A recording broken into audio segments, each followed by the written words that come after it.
It is my pleasure to introduce our facilitator for the evening, Dr. Roseanne Welsh. She is the Executive Director, PhD, serves as Executive Director of the Stephens College MFA in TV and Screenwriting. She's created a set of history of screenwriting courses and teaches a 1-hour drama course.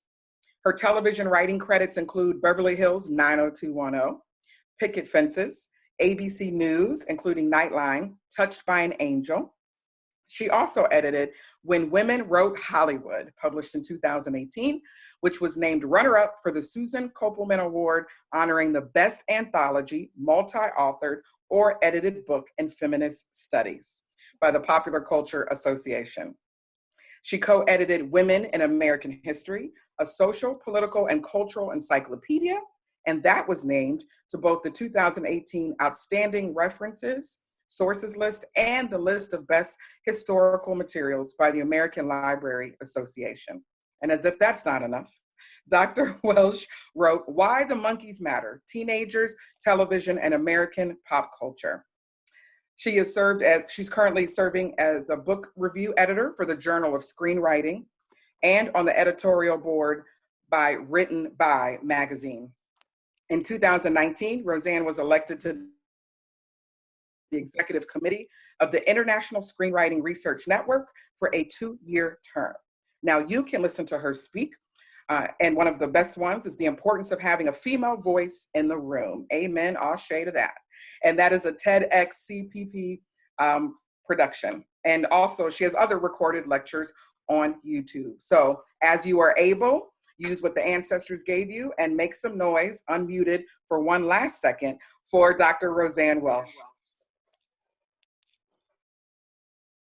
That's very sweet of everybody, and that's way too much stuff to list. So, but I will take a moment to say, yes, very proud of this book because it was created, it's a set of essays and they became chapters. They're all written by our class of 2017, of whom we now have our associate director, Kenesha Foster, who wrote on, I was trying to remember Alice Guy Boucher's name, and I was like, I'm classing 2 names in my brain.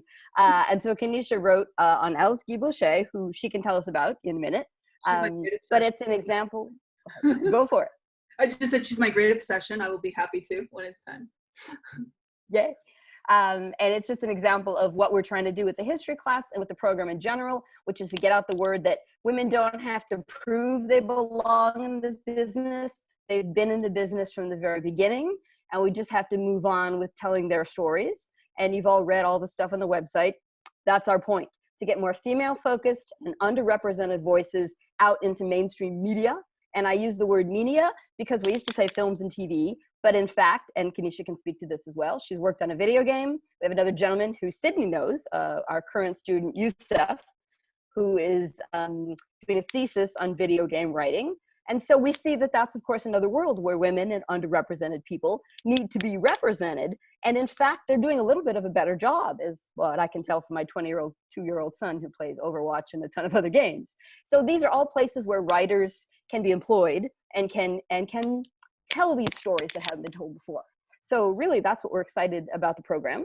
And we're here to talk about it and see if anybody has particular questions, whether, as Shannon said and Shashan said, you're people who we've already accepted. So yeah, we're so excited to see you like in person, or if you're just interested. So Shannon and Shashan are going to work on how we do the questions. So who would like to start? Feel free to send questions to Shannon or myself, and we can ask them. And so in the meantime, while we do that, how about quickly we unmute and you share your name, your pronouns, where you're zooming in from, and then kind of your point of reference. So are you an accepted student, interested in the pipeline, you write a couple words privately and don't share it publicly, or you're a word massager? I have unmuted everybody, so you should be able to speak freely. It costs 1 chalice to get in the fucking game. It costs like 3 or 4. Yeah, some of them I got into like 5 or 7. Here's the news.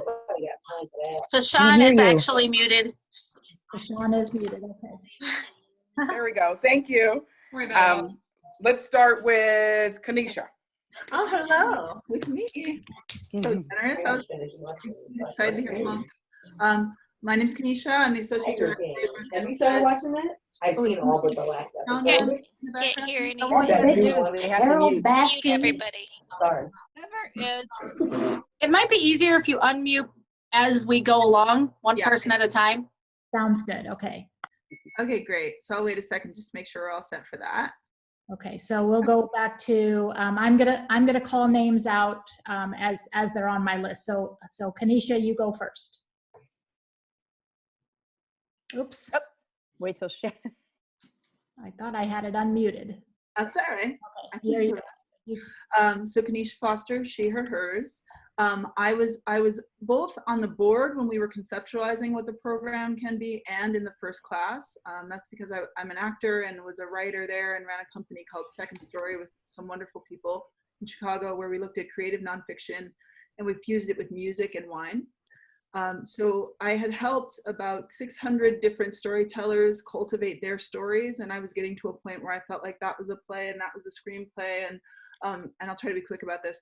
And I just got to the point where I wanted to enhance my skill set and went after screenwriting and then just really, really fell in love with it, which is no surprise because I am unapologetically obsessed with television. I always have been. I love a great story. And I'm also obsessed with the need that we all tell our stories. And I remember in the beginning of this program, our day one, it was, there's no way we're telling as good of a story as we can if we're missing people in the room. So it's not just about representation for our sake, it's also about for innovation in the art form. So we believe that we are not just, you know, I think what people get wrong about EDI work, and I love, Shashan, that you do EDI work, me too, is they think that they're doing someone a favor. And we're not, we're creating innovative, best level work. And I will say, just a shout out to the program, since I mean, I've been making my career as a writer. It's been a really exciting time in my life. I wrote for the guys who created Halo and Destiny. They started a new video game company. I wrote on their new games, of which I still can't tell you about because secrets. I wrote on a different video game company and I still write for them off and on whenever they need me, they do the Episodes app and a bunch of other stuff, but it's really fun to write for them in San Francisco. And right now I'm doing a project for K&L Productions, which is Laverne McKinnon, who was the head of drama at CBS for a long time. She and Kay Cannon, who you may know from Pitch Perfect, she was on 30 Rock. Of course, she was on Boss, what am I using the word for a second? You know what I'm talking about. But they started a production company together, and I'm writing a pitch with them for a new series that I also can't talk about yet. And I just found out that I'm a second rounder for Sundance. So it's a life-changing program, and we're watching people's lives change every day, and I'm so grateful. That's terrific. Congratulations. I'm going to unmute Sidney. Or maybe she needs to unmute her. There we go. Okay.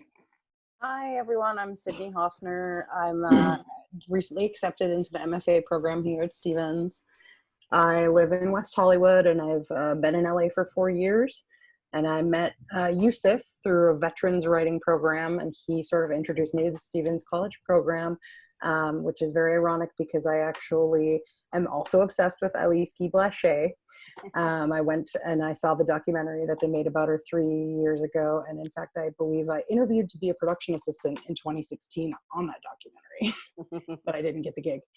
So I've been, I write historical dramas that are usually true stories about badass women. And I'm also just got in the second round of Sundance Episodic Labs with my latest pilot. I just turned it in yesterday, about a female hot air balloonist who worked for Napoleon Bonaparte, and she was a real woman.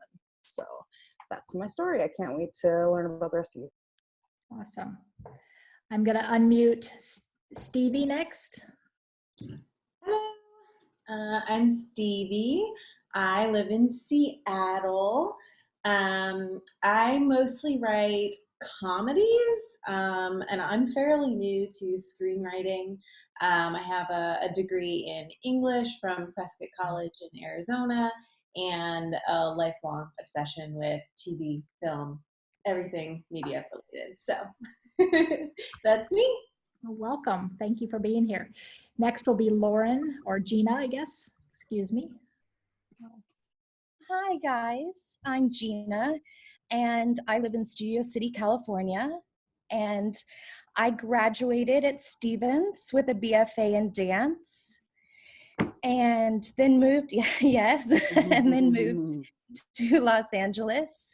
I love all things film, TV, media, women, everything that supports women, moving along, progressing ourselves.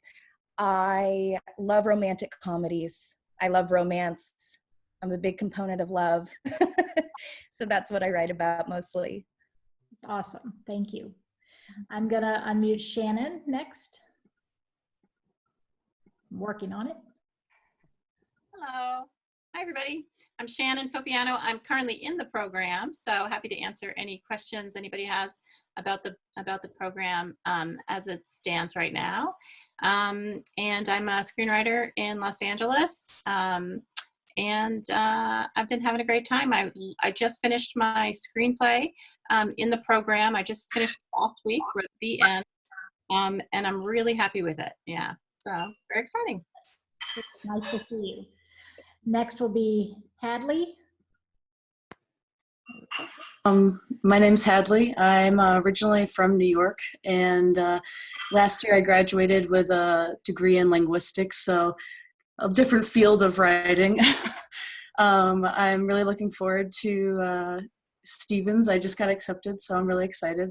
I'm relatively new to screenwriting, but I've written a lot of different things like fantasy, sci-fi, short stories, longer novels, nothing published yet, so but yeah, that's pretty much it. Wonderful. Well, welcome. Thank you. Next, Lynette. Hello, everyone. I'm in New Jersey. Right now, I'm originally from Philadelphia. It's so great to be here and see everybody. I don't have any experience screenwriting. I have 2 masters, and one in publishing and the other one's an MBA, but I'm really excited to learn more about the craft. Wonderful. And next will be John. I'm working on, there you go. Hey, everybody. I am in Columbia, Missouri. I am from Seattle, so yay, Seattle. That's Stevie. Well, Tacoma, you're gonna laugh. I'm from Tacoma, but close enough.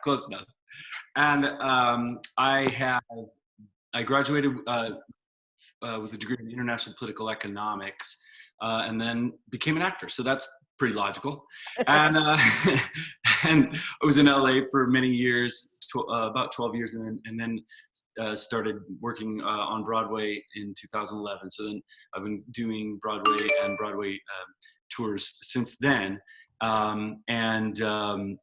Writing has always been a part of my life, and I've been inspired by my LA people who are still killing it and fighting and creating, and inspired by my my New York family too. And so I'm really proud to be here. I'm in Dear Evan Hansen right now, but I don't know if you've heard of that show. It's yeah, it's a little show, and so that's been fantastic. I play Larry Murphy, the dad. We're doing the tour, so we're probably not going to be back until late summer or fall, whenever, we'll see. But I'm so happy to be a part of this. It's really exciting. So thank you. Nice to meet you all. Thank you. Nice to meet you. Tammy will be next. You might have to unmute. There we go. Oops. Okay. Hello. Can everyone hear me? Yes. Yes. I actually first met or figured out Roseanne's existence through her Monkeys book, because I am a longtime fan of like the golden age of TV and movies going back way into the silent era. And I also love history in general. I'm a playwright, and lately I've been writing a lot of plays about Henry David Thoreau and Mark Twain. And the past 10 years, I've been working in technology as a user experience researcher. And I used to be a stage manager, so I sort of have a lot of overlap.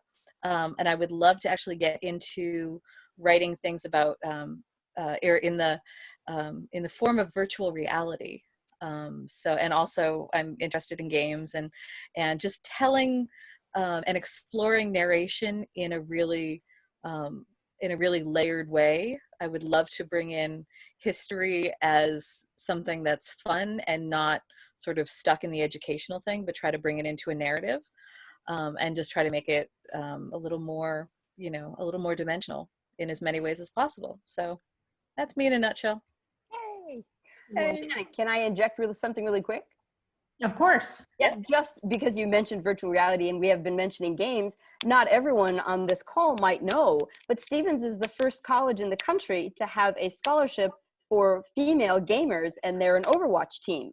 Mm-hmm. So they play on the collegiate tour in Overwatch, and I just think that's brilliant. So we should know that about Stevens. Absolutely. Yay! Thank you for that shout out. That's wonderful.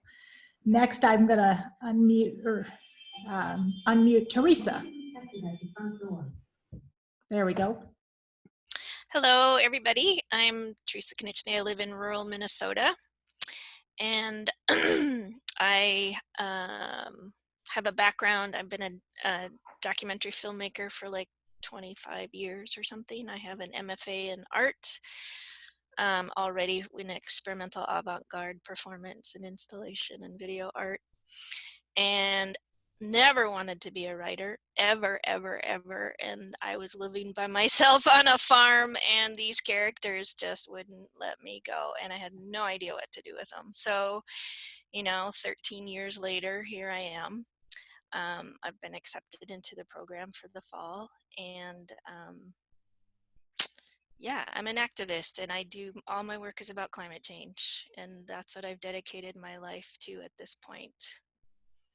And most of my work has been about women, but right now I'm doing it about farmers, and most farmers are men, and white men in particular, and I'm okay with that for now, because I grew up on a farm, so these are my people, and farmers are having a really, really hard time. Absolutely. Thank you very much. I'm going to move on to Isla Fatima. Correct me, will you? Hi, my name is Elif Fatima. Ella. I'm originally from Istanbul, and right now I'm in Connecticut. And I graduated with a degree in film from Hunter College, CUNY.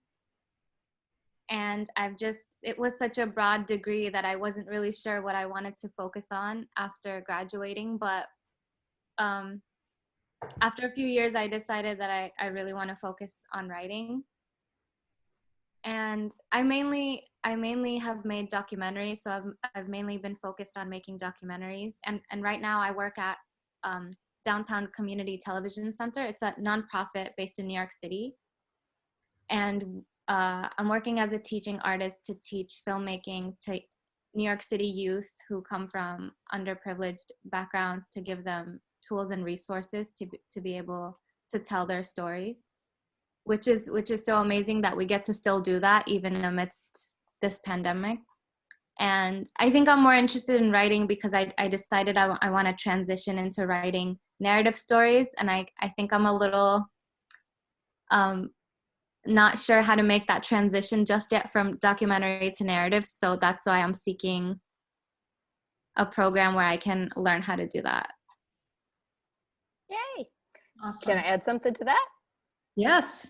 I just think it's useful to add that the thing about narrative, I love documentaries. I've been watching them forever, but one of the things about narrative writing, TV or film, is a great story is Neil Baer, who came into the business as a consultant on ER, then he executive produced Law and Order SVU, and is all over town as a wonderful, well-respected writer. But he came as he was getting a medical degree, which he did eventually get, and he was asked to be a consultant on ER to look and give them the verbiage for the medical stuff. And then he read some articles that told him that most Americans learn medical information from narrative television programming, not from the newspaper, not from the news, not from a journal article. And that impressed him that he could help more people from the podium that is television. And in fact, his best or most famous episode of ER involved two elderly people who could not afford their medication. So, and this was apparently happening all over America. They would split the price, and one would take it Monday, Wednesday, Friday, and the other took it Tuesday, Thursday, Saturday, which of course means it didn't work. And when someone showed up in the ER and a doctor said, "Do you take your medication?" they said yes, because they didn't want to admit they were poor. And by doing that one episode, he highlighted that problem for the whole country in a way that couldn't have happened any other way. So TV has its flaws, we know them, but it has great power. And I'm always impressed with what we can put out there with that power. So yay. Okay, thank you. I'm gonna go next to Hype. Trying to get unmuted there. Maybe I can. Hello. Hello, everyone. I'm kind of the novice in the room, I guess. I'm a little starstruck by everyone in here because this is a completely different genre from what I do. As Deshawn has said, I am a semi-pro football player. I basically work a completely different aspect of the world. I work with juvenile corrections. Although I use my humor and personality to kind of get along. So I guess my only fun in filmmaking that I've ever done is I have create my own little characters from people outside through my Facebook Live. I make little stories on my own. So I create little stories by making my own little monologues and things like that. So that's the closest I've been to filmmaking and creating my own.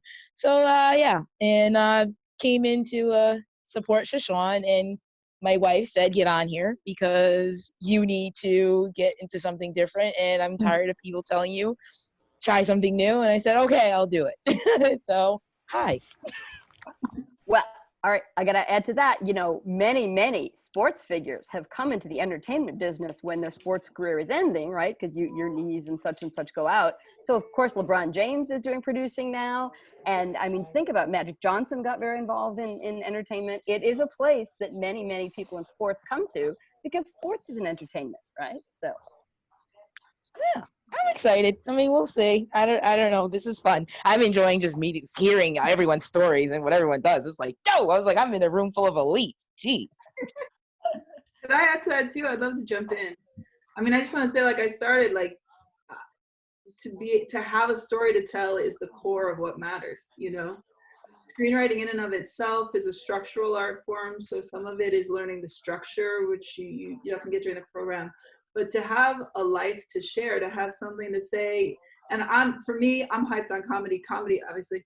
I got Mom's Mabley up there behind me, but like, it matters to me that we're able to tell our stories in our voices and get to our authentic voices. You clearly have an authentic voice that belongs to you and you alone. And that is like, just to make sure, like, thank you for celebrating everybody else, but to celebrate you as well. It's important to go like, yes, the fact that I have something to say that the person across from me wouldn't have an opportunity to say means that story needs to be in the world. And we're dedicated to supporting people to tell those stories. Well, thank you. I appreciate that. Yeah. Okay, I'm gonna go to Annalise next. Trying to get unmuted there. I'm not. Hi, are you talking about me? Yes. What? Okay. I thought I was just going to be stalking everybody, but thank you guys for having this. It sounds really exciting. I'm a writer and an actor. I've done a lot of different types of media. I have a parallel career as a wellness brand. I'm a published author.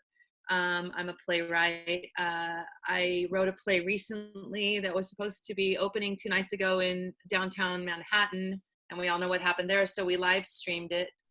My undergraduate degree was in theater, but I started in a multidisciplinary media program with Lynn Hirschman. I don't know if you know who she is, but I found multimedia as an undergrad very overwhelming. And the program was like, here's an editing deck and here's a manual. And I went into theater because I was like, I'm a little like, I just want to get one thing down. And I've always been a storyteller. I've written a couple TV pilots, a short film. And it was actually really cool to have my play go live streaming. I want to see it, you know, on a stage, and hopefully, fingers crossed, we have a theater holding dates for us. I'm also a performer, but we really did embrace the opportunity to Zoom the play. And the play is about, I wrote it in November, but it's about pandemic. It's about global warming. It's about apocalypse. My character eats a diseased pigeon and starts vomiting. And it was just really like art imitating life to have the play going live while all this was going on. But what I feel like I would really love, I'm also an activist, and my play is about, you know, affecting people through art and talking about what's going on right now. And I just want to get better at that, and keep telling stories. And I love screenwriting, and I love TV, and I love film. So really jazzed. And my friend Marco Antonio Rodriguez is the one who told me he's like, I think you would just love these people. And I do already. So thanks for asking about me. And I want to hear more about you guys. Wonderful, thank you. How about Melody next? There we go. Hi, I'm Melody. I'm an accepted student. I haven't accepted my place yet, but I'm here finding out more about the program. I am a writer. I have a short in post at the moment. I have done a few proof of concepts for one of my TV pilots, and have written a couple other pilots and 2 features. And I'm currently working on 2 others, including one that we're filming, which is kind of fun. We're filming a short proof of concept for a feature idea based on the quarantine, but it's not about the quarantine. The quarantine is just one of the exciting incidents. So looking forward to that. And I live in Milwaukee. Milwaukee. Yay. Thank you. And how about Elizabeth next? I see she has written some stuff over on the side. I'm trying to get her unmuted, but I'm not successful at that. So I see she went to the Missouri Screenwriting Fellowship, so that's wonderful. Yeah, yeah. So somehow the audio is just not working. Twice, she says. So very good. Well, welcome, Elizabeth. I'm glad you're here. She can unmute sometimes herself. I was going to say, sometimes people have to unmute themselves with Zoom. It's on the lower left-hand corner. Oh, look. There she is. Can you hear me now? Yes. Oh, great. Well, I actually had to get my daughter to get her computer. So yay. But before, I was sitting there writing all that.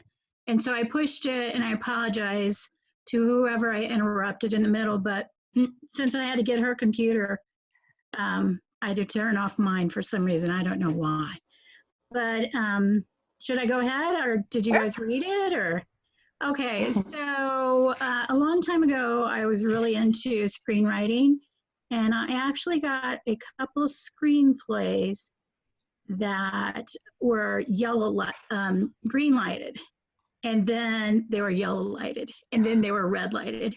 So I really tried learning screenplays, but then I got into novels, and it was such a relief because I could actually write what people were thinking in their heads. So it was a great opening for me. But like my thing said, in the Missouri Screenwriting, the director urged me. And actually the year before, one of the people that used to work, I don't see her, but she was the writer for Empire or something. Didn't she work at Stevens? She came and gave one the year before. So anyway, that's how I got back into screenwriting. I swear I've read every book on screenwriting, but I really want to do a TV show or a few. And I saw this and I thought, you know, I'm writing, why not have a guide? Things are always easier with a guide. And I have a great deal of respect for Stevens College because I worked there as a young woman. And it just floored me how much support they gave women. And they were actually in a position where they weren't competing with men. And I saw women shine like I have never seen before. So it gives me chills right now. So, yeah, Stevens College, yay. A good place to be for women, a good education. And I, of course, know some of the professors that used to work there. So anyway, hi, I can talk and talk. Thank God I got that thing unmuted. Nice to meet you. Thank you very much. How about Melody?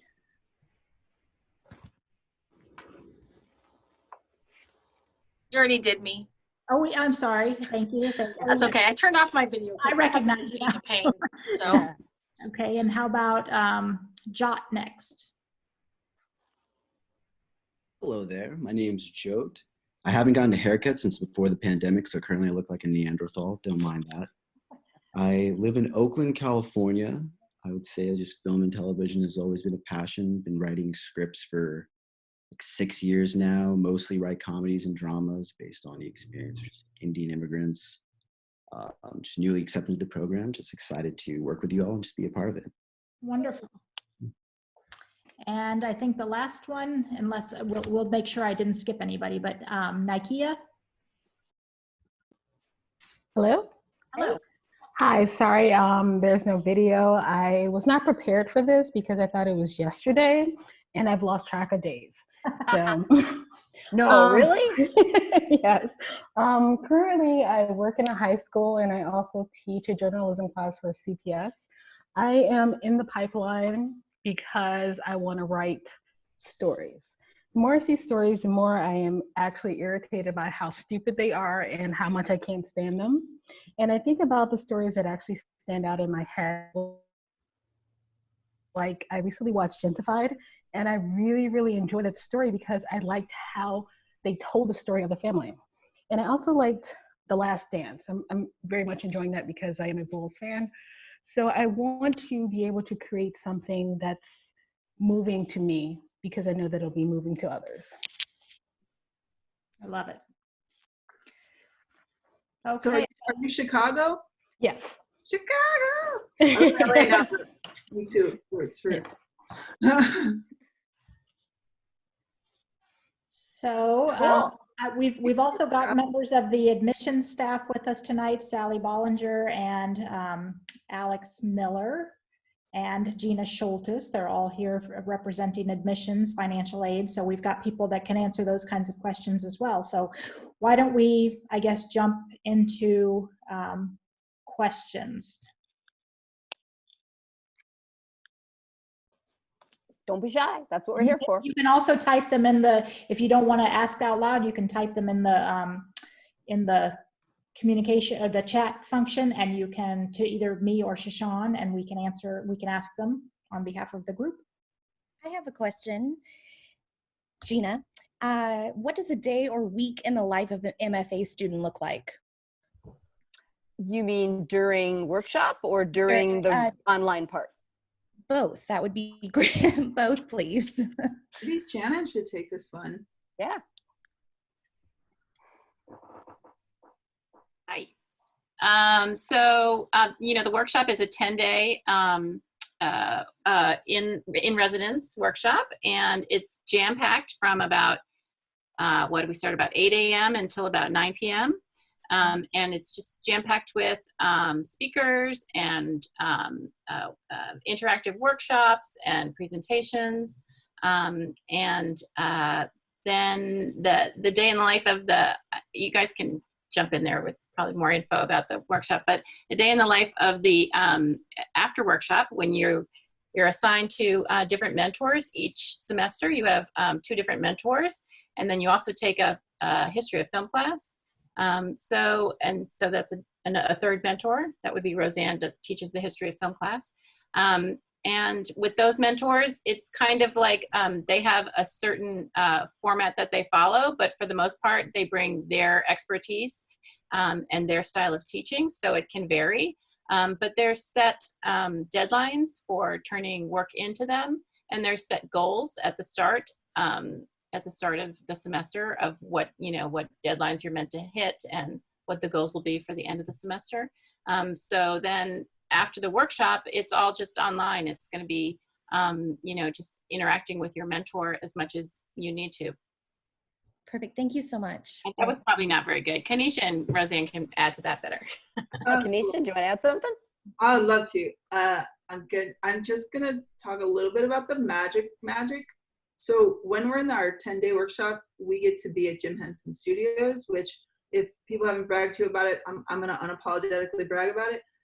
So that was Charlie Chaplin's studio that he originally built. Then Jim Henson took it over. We're in we're both of their screening room, on their set, like really on their filming lot. It's magical. And one of the reasons when we were thinking about the program and building the program, we knew that where we learn really matters, especially when we only have this condensed amount of time together.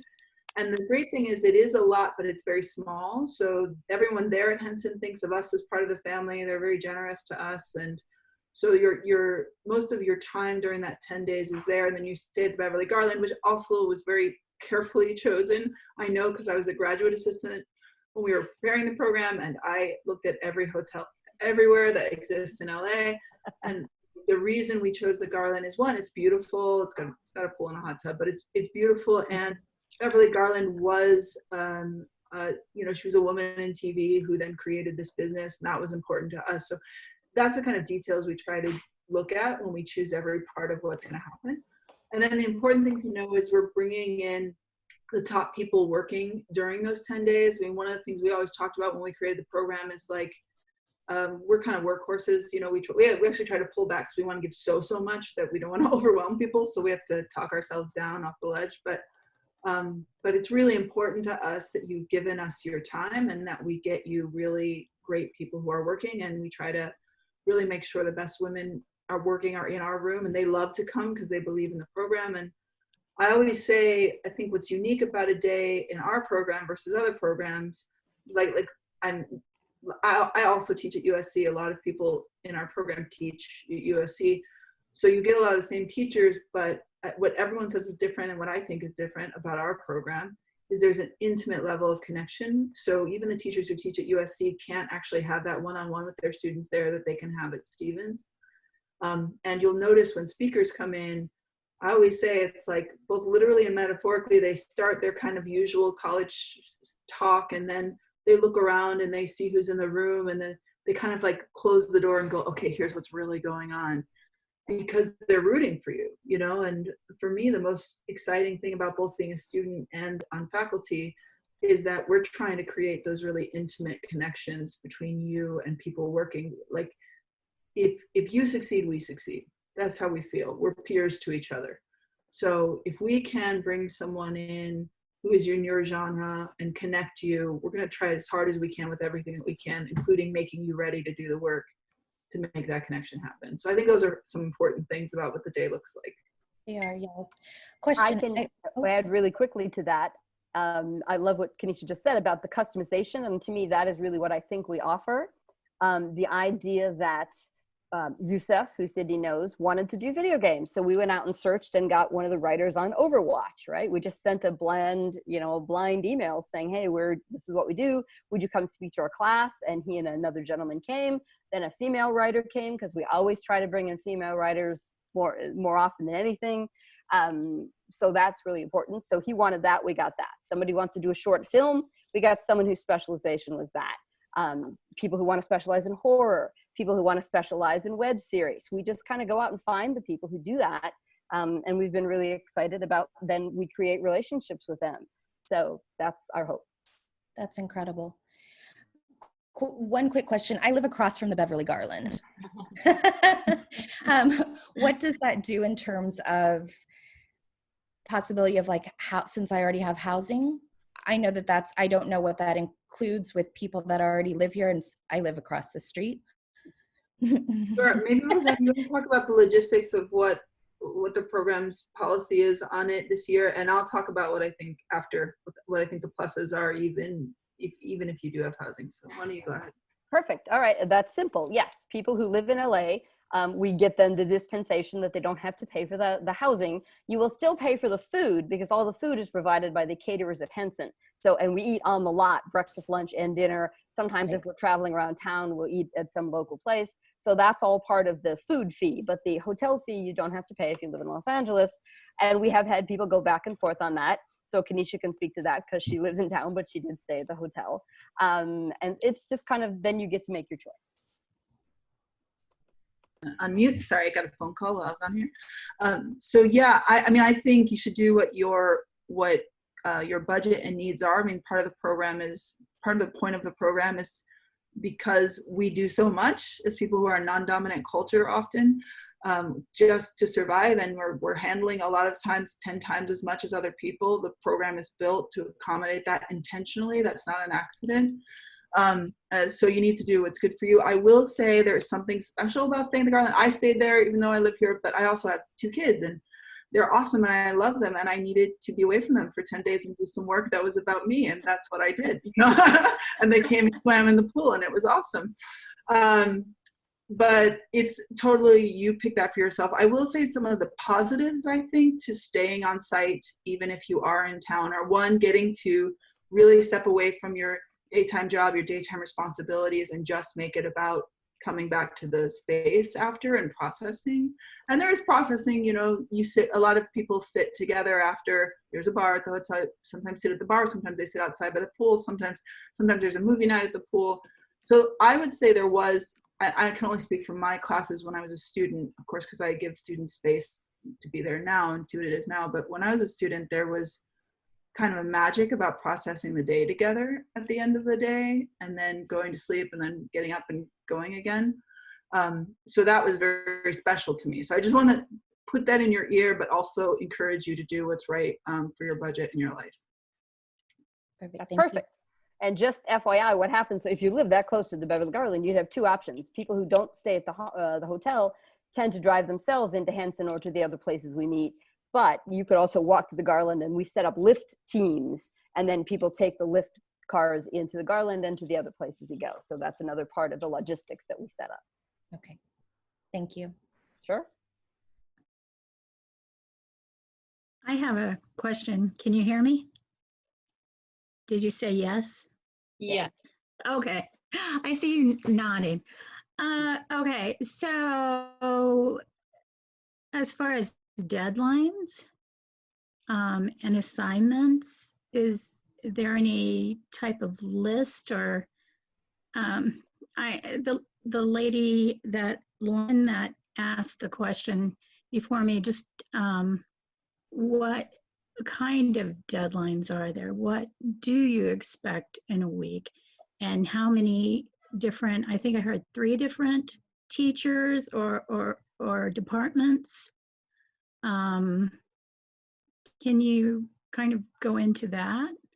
Sure. I mean, the crib notes on that is that in each semester you take 4 classes. 1 3-unit class is the workshop. Yeah. So it's over. Whatever you can tell me. Pardon me? One is the residency, and that's 3 units, and that's done when the 10 days are up.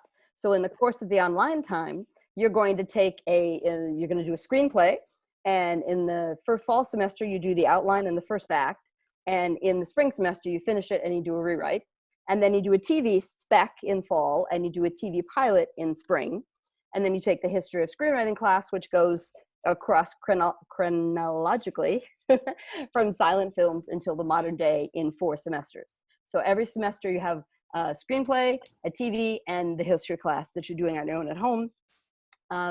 The deadlines are every 2 weeks for the writing projects, and every week you do have something to post for the history class, but it's usually a review of a couple movies you've watched or a textbook that you've read in sections across time. So really you're responsible for 3 classes on your own when you're at home, online wise. In the second year, you do another screenplay, and then you choose a thesis project, and that can be a web series, that can be a couple of short films, that can be another screenplay, can be another TV pilot, can be video game writing. Somebody did an actual thesis because they were interested in going the academic route. So you get to customize that last class to whatever you want it to be. And I would just add that I would say that, would you agree, Roseanne, that most of our students work full time? And so it's, you can, you know, there's not so much that you can't get it done, you know, in the weekends and in the evenings. Right. I think we're set up for that. I mean, Kenesha could speak to that too, because she's a mom. We have a lot of moms and a lot of dads who have, we had a single dad in our first class who was responsible for his 2 kids. He was the only person who chose not to stay at the hotel because he had to go home to his 2 kids. But we are really attentive. I have a son. We all know what it's like to be a parent, so we want to adapt to that as well. But Kenesha can speak to that. Oh, yes. I have a problem of working 12 jobs at once, which I've been working on fixing in the past 2 years, but it's good for a writer because it means I can write several scripts at the same time. But yes, it is built, the program is, I'll tell you 2 things. It's absolutely built to make sure that you can have your full life. You know, it's also a lot of very real work, which I think is important because you're getting a master's and you don't want it to be a master's in name only. You want to come out with really polished work, and you want to come out with a level of knowledge that you didn't have before you walked in the room. So will it be long nights the way that every master's program is? Yes. But is it built to move around and accommodate and to be communicative? Yes. So I just don't want to give the false feeling that it's so flexible that you're not going to be working really hard. You're going to be working really hard, but we're going to do that in mind with your real life and what's happening to support you. Right. I'm going to add to that, which is really important. I love that you just said that. We know who we're competing with. We know that everybody thinks you have to go to USC or these other schools. And I refuse to have anyone say, oh, it's a girl program, it must be easy. It's not. We want people to be well educated so that, because an MFA, this is not just a boot camp to write a couple of scripts, which you can do with lots of other programs. This is about, if you would like to teach, you're also capable to do that. That's what we're approving if we give you an MFA. And so we're saying that we're kind of creating scholar artists, which is a very European-y model, that you are very literate in what you're talking about when you leave the program. So yeah, it's an MFA. It really is. Can I ask just a little bit more? Okay, yes. Okay, so the teaching side, I know what you're saying, what I need to get in, what my assignments are, but what kind of teaching do we get from you, from the different departments? Is it online? Whatever it is, just let me know. I think all 3 of us can cover that very briefly. With me, it's watching and reading. It's an all online course with history. You watch, you read, you report on what you did. You give opinions of what you read. It's not like, give me the date of Cecil B. DeMille's life or Anita Luce or something. It's about your impressions, so we can build on how we see stories in films and growing through time. All the mentors work differently. Some will meet on a Zoomy, Skypey kind of thing once a month. Some will phone call. Some will just do online. They all have their own different style, which we think people should learn, because when you get on a TV show, you're going to work under whatever style you're given. So yeah, it's however you want to be connected and however they connect to you. Does that make sense? Kenesha, Shannon, build on that? I would add that I came to this program having already done a lot of screenwriting. And so it's sort of this kind of natural relationship grows with your professors. And so I know that some students that haven't done screenwriting, their professors are working with them with like worksheets and readings on sort of more how-to. Whereas I feel like I'm working more with my professors on trying to achieve the voice that I'm trying to achieve, sort of more specifically what I'm trying to do in my projects versus like how to write a screenplay. But I know that right, Roseanne? I mean, some teachers are more about like, here's where you're going to put your inciting incident and, just a lot more how to. So it's kind of depending upon the student, what you need and what you want.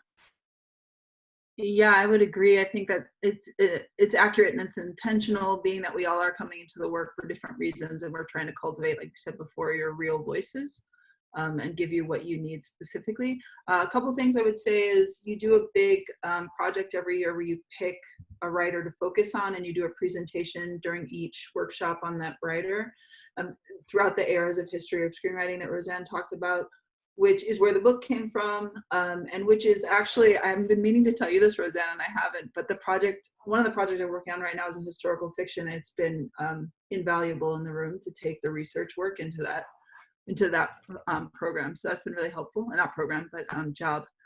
And then another thing I would say is, so a lot of what we do during the 10 days is you're going to get structure lectures, you're going to get genre lectures, you're going to get just like the best people we could bring in the room just to talk about what's going on their show right now. We often go to the lot, and we'll sometimes, depending on which semester it is, sometimes we sit in on a show, sometimes we walk into a writer's room. We've been in the Simpsons writer's room. We were, I'm trying to think of Supernatural writer's room.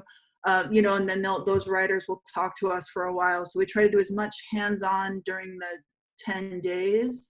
Like again, like we're both trying to create ensemble between you all, since you're going to be writing separately, but we're also looking for, you've come to LA for a reason. Like, how do we really give you this experience? And we're also then, and this part we're still building and always building, looking at how you care for your body as a writer when you're writing, which I find is an integral part of the work that we sometimes forget to teach.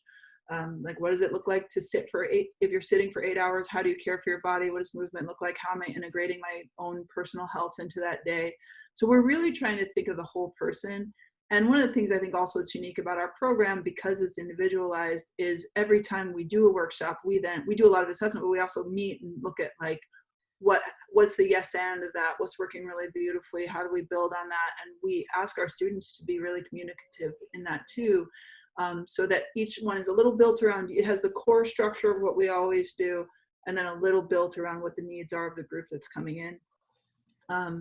And then, yeah, I would say that you come, and just to be clear with your scripts, you come out with usually you come out with at least a full feature, a spec, an original pilot, and a thesis, which can be any number of things. So you're going to have that packet of works when you come out, and that's what you're developing individually when you're away from it. Cute baby there. Somebody's asking. Sorry. Cute baby.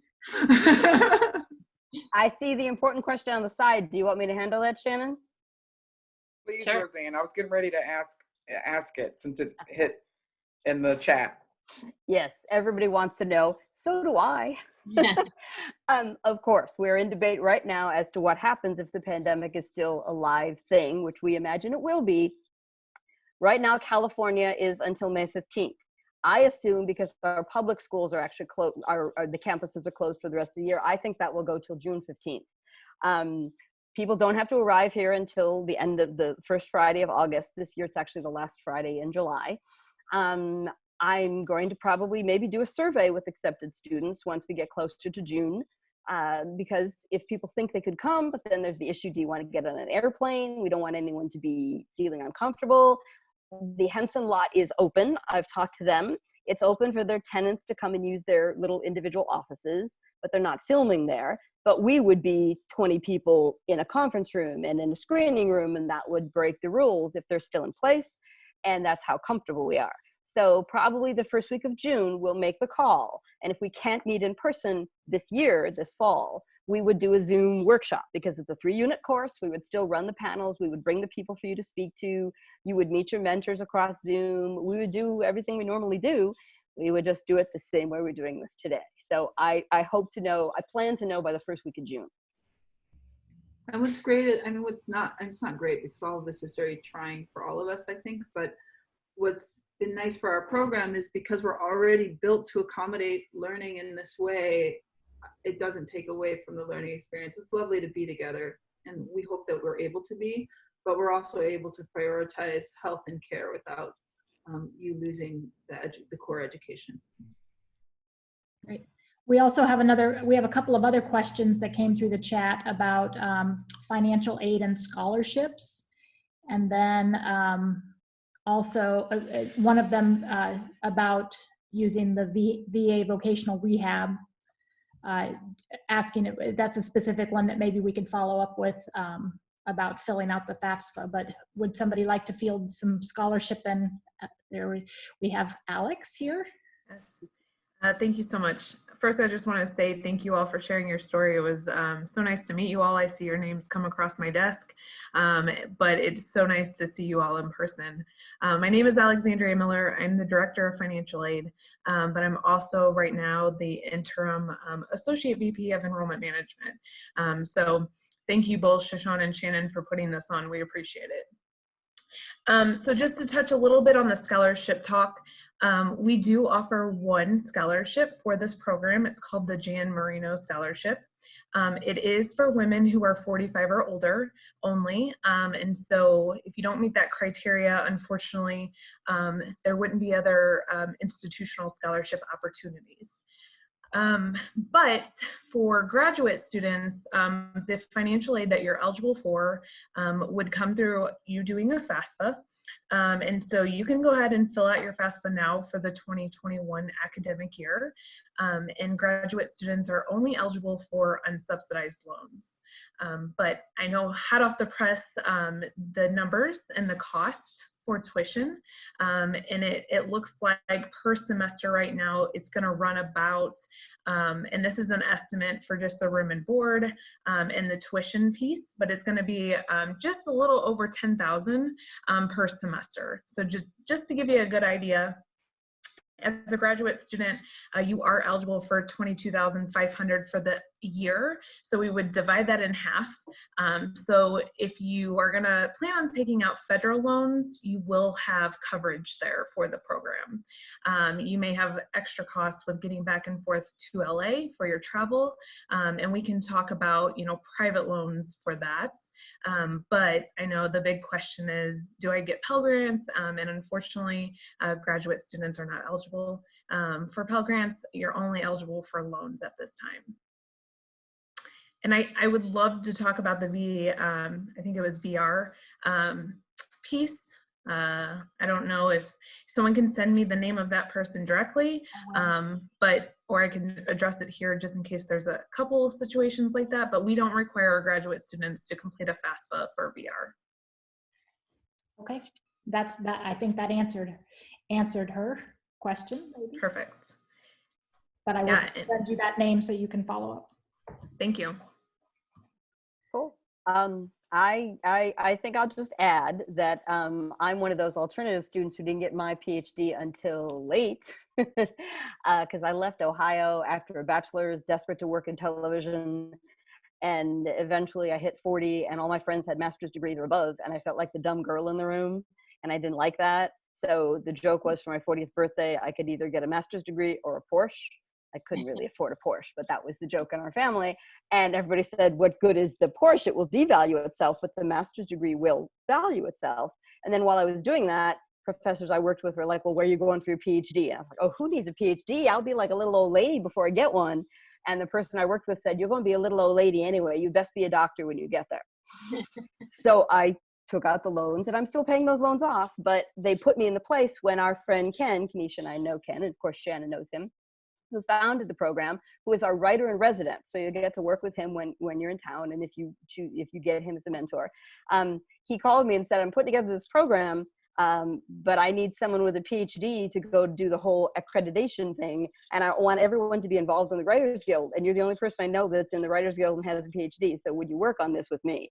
And I had already been working with Stevens doing some other online programming, so I was very interested in that. So the joke was, gee, if I hadn't done it, I wouldn't have had it in time to do the thing I got offered to do. So yeah, I'm still paying those loans off, but yeah. Roseanne's being a little modest. She also is the perfect person to work here. The PhD helps that. It was good, but also you were the right person to lead. Well, thank you. I am so excited about women getting their voice. I was a woman in television for 20 years and had to deal with a lot of nonsense, but I'm also Italian, so I mean, I have a mouth on me if I need it, but I don't like what happened to some women in town, and I don't like how women got dismissed in town. And I think the more of us there are, the better we do. And you'll all notice all the terrible things that have come to light. Most of those men are being replaced by women, and we want more of those women to move up, because when women move up in the world, they tend to treat their employees better and make a workplace that is something people can enjoy. And that's also true about really nice men, like our friend Ken, who you will all love dearly. I've worked for many, many nice men in this town. I hate the fact that 1 or 2 or 10 of them have given the other ones a bad name, because there are many men who gave me my first scripts in this town and who are good family men and all of that. And those are the people who will move up when we get rid of the louses, and we're in that mood now where we're getting rid of them. So it's, I think, an excellent time to be involved. Also because of streaming and all that, we have so many more stories that are able to be told. I mean, something like Pose over on Netflix would never have been on a network, right? That show would never have managed that.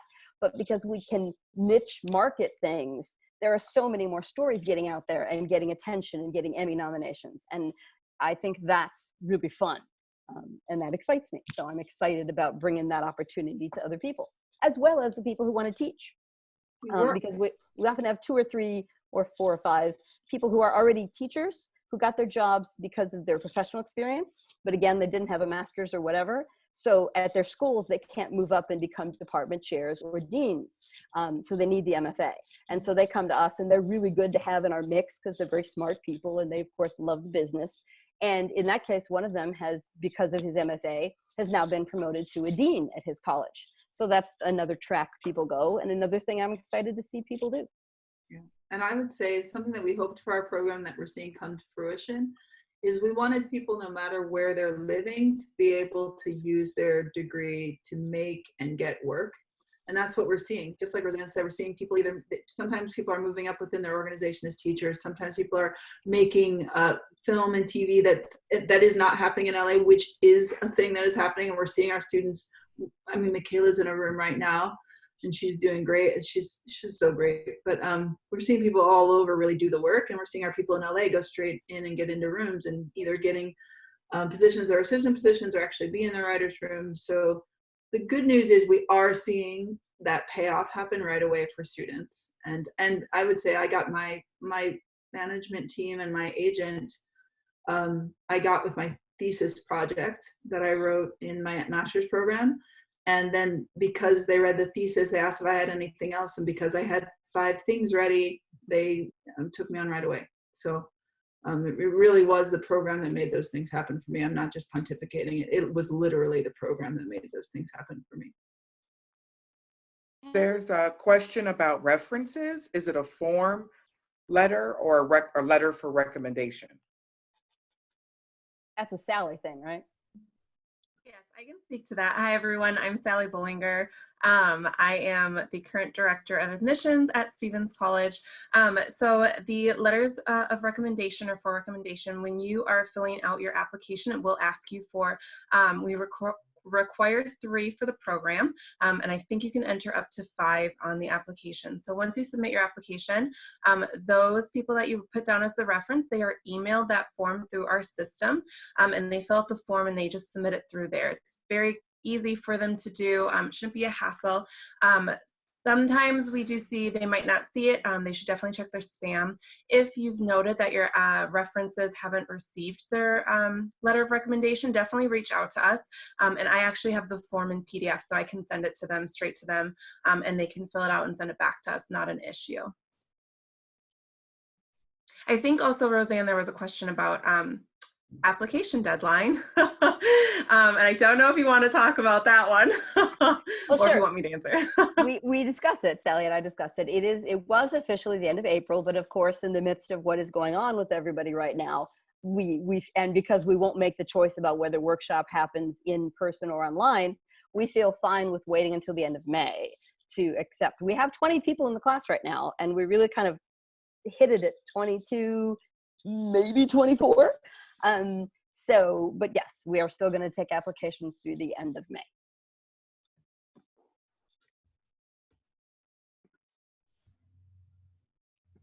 Oh, I just had a question about the mentor relationship and how if the students choose mentors or if it's chosen based on mutual interests in screenwriting, or how that works in the program.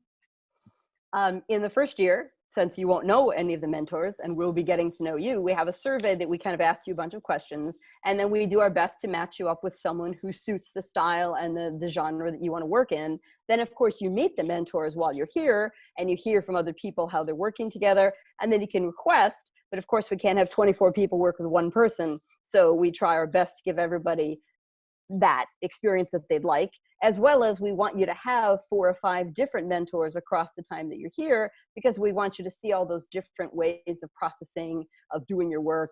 Everyone speaks to, on my first show, I had to do it this way, and another show, I had to do it that way. So we want that variety of experience, and that's how we logistically do it. But now Shannon and Kenesha could speak to how those relationships were set up and worked for them. Kenesha, you go ahead first. Okay. Yeah, I would say we do work to really pair you right, and I know what I was gonna say. So we have a podcast called How I Wrote That, and it's at howIwrotethat.com.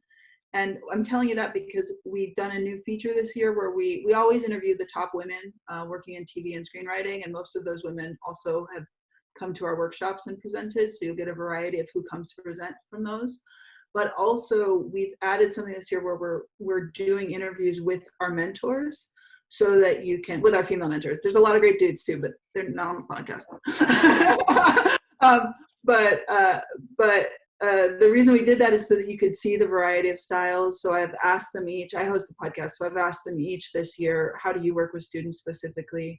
What's your view of what's the importance of the work? So that's a great way if you're trying to get ahead of like, how do they work? Because we have some that, like Hollywood, we have some mentors who are like, they want every word on the page, every period in the right place. They're going to be a stickler on structure. They're going to make sure that your screenplay is absolutely ready as soon as you're done to go into a competition without anything grammatically wrong with it and with the structure in place.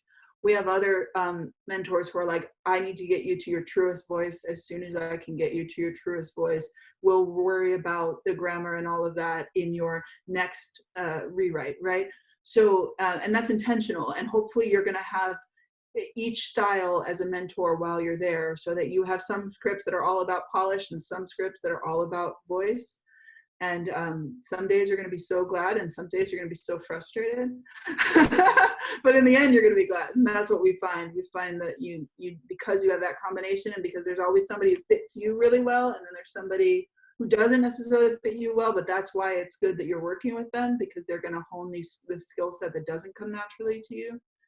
So that's a way that you can kind of get a sneak peek at some of our core mentors who are there. And before Shannon speaks to that, I am going to say I just popped the URL into the chat for the podcast. And the newest one up is Dawn Comer Jefferson, who is one of our new mentors this year. And it's her, Kenesha's interview with her is up there as the first new one. So you can check that out and then go through the list and see who else is up there. And now, Shannon, what do you think about mentors? Well, I was wondering the same thing last year before I started the program. I thought, I really want to get matched with a mentor who specializes in the kind of writing that I like to do. But what I kind of learned is that all of our mentors know how to teach different genres. So even though they might have, written a lot in a particular genre, they know how to teach every genre. And so it sort of doesn't matter quite that much. I mean, once you get past drama versus comedy, there's something to learn from all of the mentors.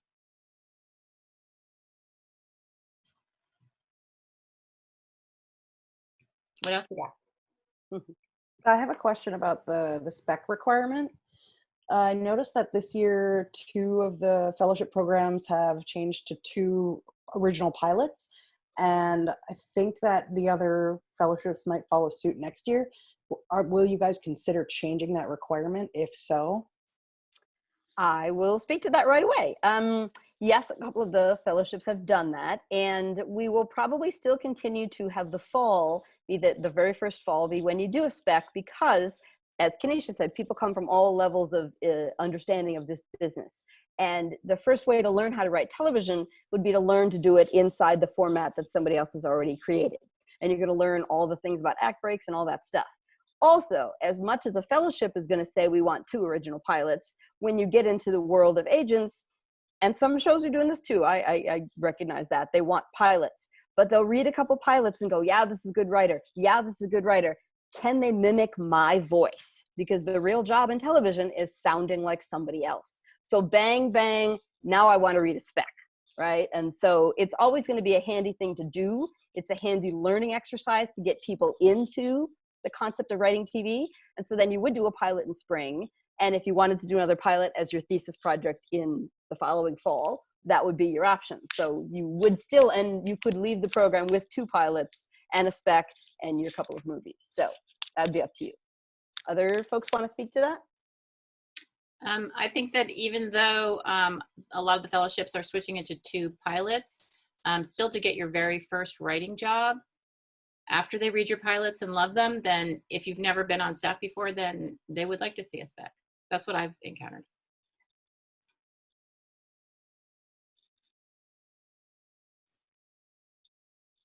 I agree. Who else? You should go. Yeah, you're good. I agree.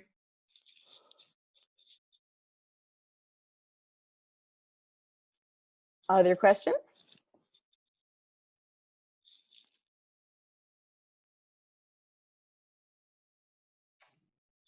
I have a question about sort of internships. I saw that that was like an optional credit, and I'm curious, do you guys already have like pre-existing relationships with any certain programs, or is it sort of to each his own, to her own, to find something out there to apply for? At this stage, we have students who have done internships at 3 or 4 different places. So officially, we sort of have connections to them, but we don't set those up. One of the things that sort of makes you or breaks you in this business is your own tenacity and your own ability to network and do that. So we support it by giving you the credit which you need to get a free internship. And now that we have relationships, we will feed those, but we don't set them up. So. I would say we also now really have a strong set of alumni coming out of the program. So they sometimes will reach out to each other to help each other get internships, which has been helpful. I know some people have gotten them that way. We have a few that are like internship gurus. And the other thing that they set up for each other, which has been very helpful, is like writing groups that extend past graduation. So you might find your own writing group, so you don't have to do it. But one of the things they wanted to do was continue to be able to do drafts of their scripts with people they already have a connection with. So Adam Parker, who was one of our graduate assistants and is a graduate and is a brilliant writer, really wanted that for everybody. So he sort of elects, and it passes on every year, somebody who's going to kind of helm connecting each other. It's not something we handle. It's not officially part of the MFA, but it's something that alumni are doing for each other. So those connections have helped, but again, they're not officially part of the program. They're just alumni who want to support. And I'll jump on what Kanisha just said. Exactly. Now that we have more and more alumni getting into the business, we're going to be able to have those relationships too. And if people need assistance or they just want to offer someone a chance to come in and sit and watch a writer's room for a little bit, we're really excited about that. I mean, you've seen all the paperwork on the website. We've got someone on 13 Reasons Why and someone on SEAL Team. Kanisha just mentioned Michaela, who's in a writer's room on Zoom. She lives in Oregon as well, and so could not come to LA, but because of Zoom, they liked her writing and they wanted her to be part of it. So now she's in a Zoom writer's room for a show, a sci-fi thing, which is totally her world. So we're gonna have all these women. Our current graduating graduate assistant isn't with us today because she's a writer's assistant on a show for HBO Max, so she couldn't get off work early. But they're giving her a story credit on the finale of the season. And that is the path you walk if that's how you want to go. And so she'll start getting a script the next year and go from there. So we do have people who will be in good places who are and will continue to be in those places. We have another question from Elizabeth, I think. We had a hand raised, I believe.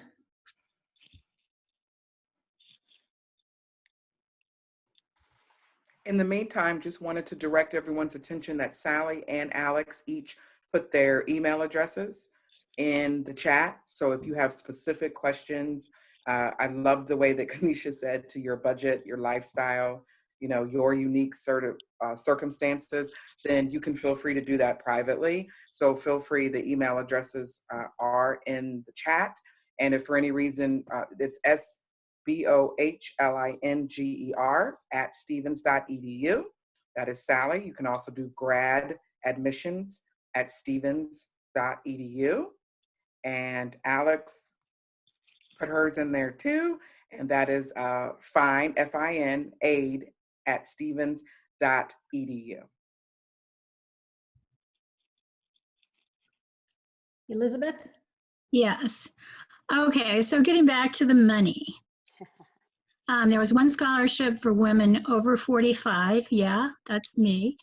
But is that just one for the whole year, or can several women get that scholarship? And then it seemed like to me what you said was the only scholarship graduate students can get is that, and otherwise we're filling out a FAFSA form in order to be eligible for a Pell Grant.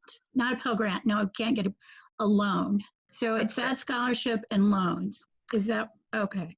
Yes. Oh, but how many women can get that scholarship in a year? One? I think I've seen 2, and I don't know if Roseanne knows how many they will be awarding this year. Is it just one? Just okay. So it's 1, and is the deadline passed for that scholarship? The deadline is the end of this month to go with the application deadline. We're going to announce it the first week of May. Perfect. And that is all on our website. I'll post it here, but I just went to our website and typed in MFA in the search, and the MFA page came up, and it has all of that information in the ready to apply section. Go ahead. Sorry. I thought you changed your deadline to the end of May. That's for the application for the program. The Jan Moreno Scholarship is the scholarship for women over 45 years old. Right. That is the deadline is the end of this month for that scholarship. And so, yes, unfortunately, the only thing grad students are eligible for are loans through the federal government. That's not saying that there's no outside scholarships that you all may be able to find. I have not seen any of our MFA students come through with an outside scholarship, but I'm not saying that's not doable. And I saw Kanisha shaking her head, so I don't know if you know maybe a connection or a resource that you want to speak to. I don't have it handy, but I wish I did. Perhaps I'll try to find it and send it to you all, but you can Google it. But Center Theater Group is a major theater out here in Los Angeles that I worked with for about a decade. And there's a woman who works for them named Camille Schenken, and one of the things she did was really look for how artists can get funding for college, both undergraduate and graduate. So she actually does a really great seminar that I think they put online this year because it was supposed to happen during when COVID-19 happened.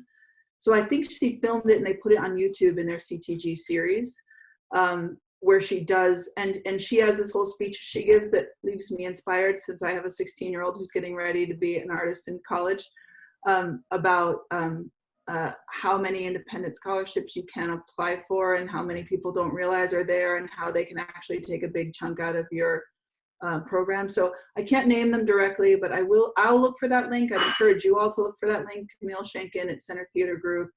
And they have a series of lectures they did on being an artist for graduate level. There's an undergrad workshop and then there's a graduate workshop. So if you're in the undergrad, you just might be in the wrong place. I'll try to find it, and we've been talking about having her do a webinar one of these years where she does it for our students. With everything that we were talking about it during this, with everything that's happened, we haven't been able to set up a time with her. But that's something I would look into. She always gives this inspiring talk about you can do like 12 random scholarships that nobody ever applies for instead of the big ones, and that often will pay for your program. So I can't make any promises, but I would say maybe check it out. And I know Shannon did some research into this as well, and you came up with a list of ones you found that you offered up to your cohort too, right? Yes. Yep. We do. We have a list that I'd be happy to share with anyone. It's nothing formal. It's just kind of a list that we wrote down of resources for graduate scholarships in the arts. Would you mind sharing that with myself? Sure. I know we get this question all the time in the financial aid department, and I feel like I'm always like, for grad students, there's not a whole lot. So that's awesome that you did that research. So if you don't mind sending that to me as well. Will do. And I just wanted to touch on a quick piece on the financial aid side.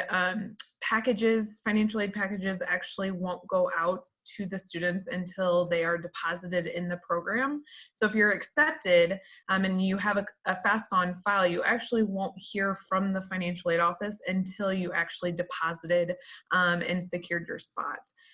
So if you're waiting to hear from us, you can always reach out and we can look over your FAFSA and make sure you're eligible for Title IV funding. But you definitely have to deposit before we'll actually send you your award package.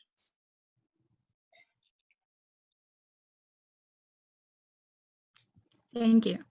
So I think, Alex, you may have just answered this, but a question came in that said, when will you announce if you're accepted or not? Will it be the end of May or not? So just wanted to reiterate, like, is it going to be once you've applied, been accepted and deposited, and if that happens before May, you'll find out? Or will you make that one announcement with the extended deadline? We do rolling admissions.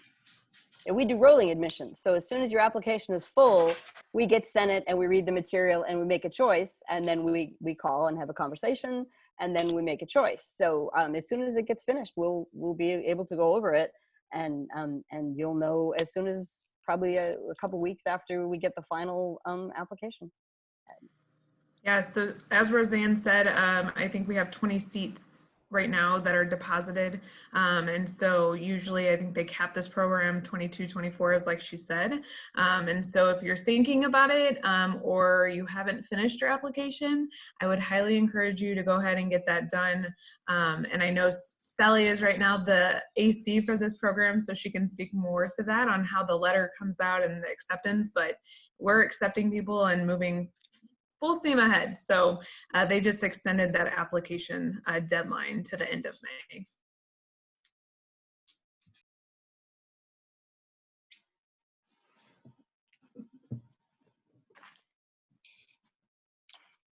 So we have about 4 minutes left. I don't have any additional questions in the queue to me privately, but we do want to encourage you all.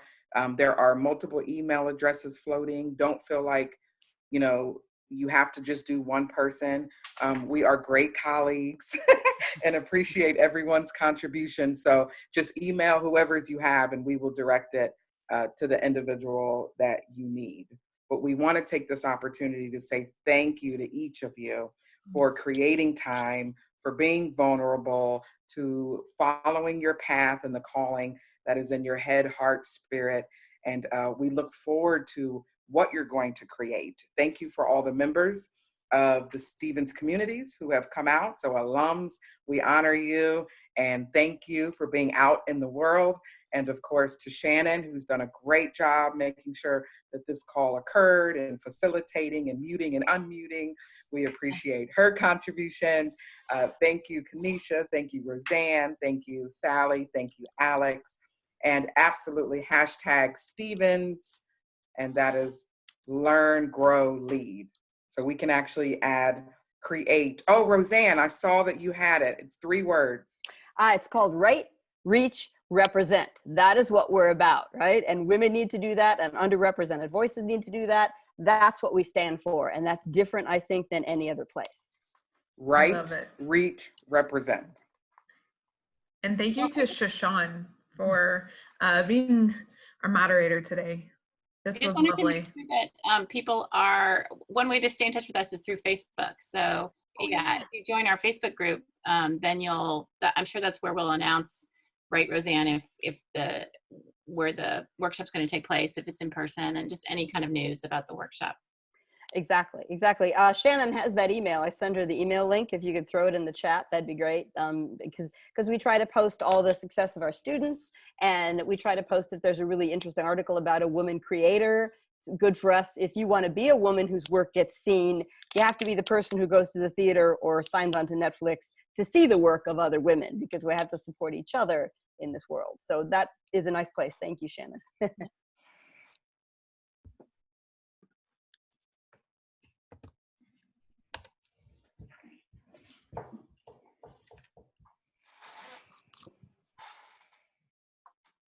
It's so quiet. I was gonna say. People are copying and pasting. There you go. That's a good thing. It's a great thing. Great thing. So to the current Stephen Stars, keep creating. Thanks for being part of our communities and just being creatives and makers and word massagers and thinkers and contemplators.